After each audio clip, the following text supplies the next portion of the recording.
parfois tendance à faire des raccourcis un peu douteux quand on dit, par exemple, que si je reste dans une relation destructrice ou dans une relation qui est peu nourrissante, c'est parce que j'aime ça souffrir.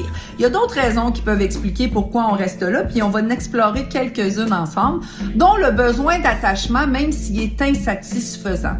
Même une relation, même quand elle est douloureuse, pour plusieurs personnes, c'est mieux ça que de ressentir le vide. Puis la perte du lien possible est vécue comme une espèce d'abandon auquel j'ai l'impression que je pourrais pas faire face. Il y a l'habituation à la douleur ou à ce qui est familier.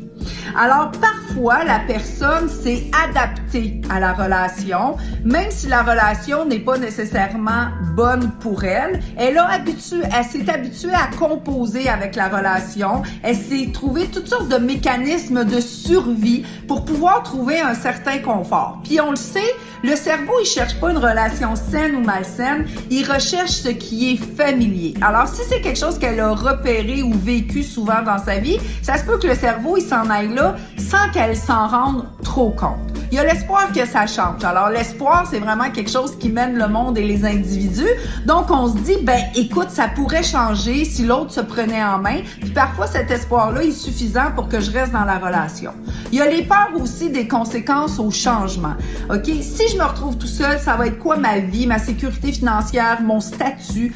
Qu'est-ce qui va m'arriver exactement? Parfois, je suis pas super bien dans ma relation, mais au moins, je suis dans quelque chose qui me semble sécuritaire ou sécurisant. Il y a aussi la dépendance affective, évidemment. Si j'ai de la dépendance affective, la simple idée de me retrouver hors d'une relation fait remonter mes blessures, ma peur de l'abandon principalement, puis ça peut être souvent suffisant pour que je reste dans la relation. Il y a la culpabilité ou la responsabilité excessive. Qu'est-ce que cette personne-là va faire si je m'en vais? Surtout si je lui ai fait des promesses, si je me suis engagée envers elle, alors je peux pas, il faut que je tienne coûte que coûte. Il y a les schémas appris. Souvent, on a grandi dans des environnements instables ou insécurisants, puis on a appris que c'était ça, vivre avec une autre personne.